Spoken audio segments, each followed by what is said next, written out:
আমার শ্রদ্ধেয় মোস্তাফুল গান্ধী স্কুলের প্রাক্তন শিক্ষক অনিল বাবু, উপস্থিত আমার শ্রদ্ধেয় সকল সহকারী শিক্ষক, শিক্ষিকা এবং শিক্ষা সহায়ক কর্মীদের সভাস্থানে আমি যথার্থ সম্মান এবং শ্রদ্ধা জানিয়ে আজকের এই দিনটা সম্পর্কে আমি খুব ছোট করে বলছি, কারণ এরপর আমাদের অনেকগুলো কর্মসূচি আছে।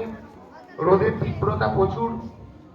আর বক্তৃতা শুরুতেই বলি, তোমাদের যদি কারো শরীর খারাপ থাকে তাহলে তোমরা কিন্তু রোদে দাঁড়াবে। ভারতের ৮০তম স্বাধীনতা দিবস, মানে স্বাধীনতার পর আমরা ৮০টা বছর পার করলাম।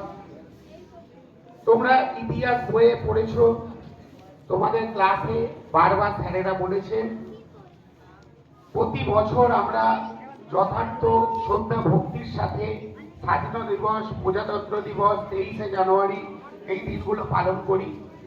তোমরা ইতিমধ্যেই জ্ঞাত আছো কত সংগ্রাম, কত আত্মত্যাগের ফল হচ্ছে আজকের এই 15ই আগস্ট। 1947 সালের 15ই আগস্ট ভারত যখন স্বাধীনতা লাভ করে, তার আগে কত আন্দোলন, কত বীরদের শহীদ আমাদের এই ভারত মাতা তার চোখের সামনে দেখেছে, তার কত সুসন্তান অঝরে প্রাণ দিয়েছে, তাদের প্রাণ ঝরেছে। আজ দেশ স্বাধীন। আমাদের আজকে আর সেই দায়িত্বটা নেই যে বিদেশি শক্তির সঙ্গে আমাদের সেই সংগ্রাম করতে হবে, করে দেশটা স্বাধীন করতে হবে। দেশটা আজকে আমরা একটা স্বাধীন দেশ পেয়েছি। এর ফলে আমরা কি করতে পারি? আমরা নিজের মতো চলতে পারি, নিজের মতো বলতে পারি, নিজের মতো কাজ করতে পারি, নিজের মতো থাকতে পারি। এটাই হচ্ছে আসল স্বাধীনতা। কিন্তু আজ আমাদের দায়িত্বও প্রচুর। আমাদের মনে রাখতে হবে আমরা যে যেখানে আছি, যে যেরকম ভাবে করলে আমাদের এই ভারত মাতা, আমাদের এই দেশটা সামনের দিকে এগিয়ে চলবে, দেশটা বিশ্বের মধ্যে সেরা হবে। সারে জামাতে আচ্ছা হিন্দুস্তান আমারা। তোমাদের নিশ্চয়ই কবি ইকবালের এই লাইনটা মনে আছে।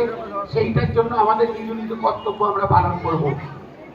আমরা যারা ছাত্রছাত্রী, আমাদের কাজ হচ্ছে ভালো করে পড়াশোনা করে দেশের ইতিহাস সংস্কৃতিকে জানা এবং তারপর নিজ নিজ যে প্রতিভা নিয়ে আমরা জন্মেছি সেই প্রতিভার বিকশিত করে আমাদের দেশকে সামনের দিকে এগিয়ে নিয়ে চলা। আমরা মাস্টারমশাইরা যেমন চেষ্টা করি আমাদের নিজ নিজ কর্তব্য পালন করে তোমাদের যথেষ্ট সুশিক্ষা দিয়ে তোমাদের সুনাগরিক দেশে গড়ে তোলার, তোমরাও সেরকম চেষ্টা করবে। তোমরা সুসন্তান এবং সুছাত্রছাত্রী হয়ে নিজেদেরকে গড়ে তুলবে, দেশের উজ্জ্বল ভবিষ্যতের জন্য তোমরা অবদান রাখবে। ধরো কে কিরকম ভাবে আমরা অবদান রাখতে পারি? যে চাষি, যে চাষ করছে, চাষ করে এত দেশের 140 কোটি মানুষের অন্ন জোগাড় করছে, সে তার মতো করে দেশ সেবা করছে।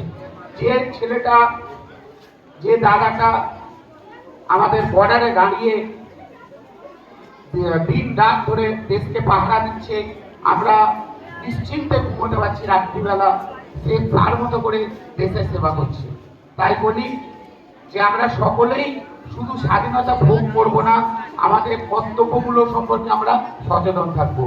তোমরা দেখবে তোমাদের প্রতিটা বইয়ের প্রথম পাতাতেই ভারতের সংবিধানের প্রিয়াম্বেল দেয়া আছে, প্রস্তাবনা দেয়া আছে।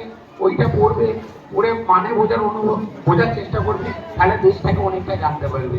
ওখানে লেখা আছে we the people of India having solemnly resolved to constitute India into a sovereign secular democratic socialist republic. ওই এক একটা কথার মানে বাংলাতেও দেওয়া আছে। যে যেটা না বুঝতে পারবে স্যারকে জিজ্ঞাসা করবে, স্যারেরা ব্যাখ্যা করে দেবে, তাহলেই তোমাদের দেশটাকে জানা হয়ে যাবে। তো আজ আমি আর কথা বলে বেশি তোমাদের সময় নষ্ট করব না, কারণ এর পরের প্রোগ্রামগুলো আমাদের করতে হবে। তো এখান থেকে তোমরা সবাই উল্টো দিকে মুখ করবে, মুখ করে একে একে চলে যাবে মাঠে, ডিসিপ্লিন অনুযায়ী যাবে, ঠিক আছে? যে প্রথম গেলে দেখবে গিয়ে গেটটার কাছে দাঁড়াবে, আর স্যারেদের বলবো রাস্তাটায় গিয়ে দুধারটা একটু গার্ড করে দেবে। তা এই বলে সকলকে আবার যথাযথ স্থানে প্রণাম শ্রদ্ধা জানিয়ে আমি আমার এই ছোট বক্তব্য শেষ করলাম।